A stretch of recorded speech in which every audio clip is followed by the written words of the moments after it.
দুর্ঘটনার আগে বিপদ সংকেত পাঠিয়েছিলেন ভারতীয় বিমান সংস্থা এয়ার ইন্ডিয়ার বিধ্বস্ত হওয়া উড়োজাহাজটির পাইলট।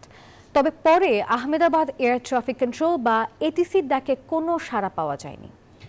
বিমান চলাচল পর্যবেক্ষণ সংক্রান্ত ওয়েবসাইট ফ্লাইট রাডারের তথ্য, রানওয়ে থেকে ওঠার মাত্র কয়েক সেকেন্ডের মধ্যে ৬২৫ ফুট উচ্চতায় বিমানের সিগন্যাল বিচ্ছিন্ন হয়ে যায়।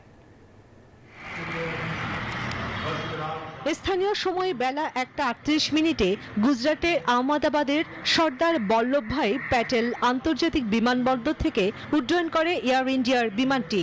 তবে ৫ মিনিট পরেই মেঘানী নগরের একটি আবাসিক এলাকায় চিকিৎসকদের হোস্টেলের ভবনে এটি বিধ্বস্ত হয়। DGCA-এর উদ্ধৃতি করে ভারতীয় সংবাদ সংস্থা ANI জানিয়েছে, বিমানটির পাইলট ক্যাপ্টেন সুমিত সাবারওয়াল একজন LTC লাইন ট্রেনিং ক্যাপ্টেন ছিলেন, অর্থাৎ তিনি অন্য পাইলটদের প্রশিক্ষণ দিতেন। তার ৮২০০ ঘন্টা বিমান চালানোর অভিজ্ঞতা ছিল, আর কো পাইলটের ১১০০ ঘন্টা বিমান চালানোর অভিজ্ঞতা ছিল। দুর্ঘটনার কিছুক্ষণের মধ্যেই ঘটনাস্থলে ছুটে যান পুলিশ, ফায়ার সার্ভিস ও অন্যান্য সংস্থার কর্মীরা। তারা সেখানে পৌঁছেই উদ্ধার তৎপরতা শুরু করেন, যা এখনো চলমান। চন্দ্রানী চন্দ্রা, নিউজ 24। বান্ডেল থাকলে প্রতি সেনমানিতে টাকা বাঁচবে। বিকাশ সেনমানি বান্ডেল কিনে জিতুন প্রতি লেনদেনে।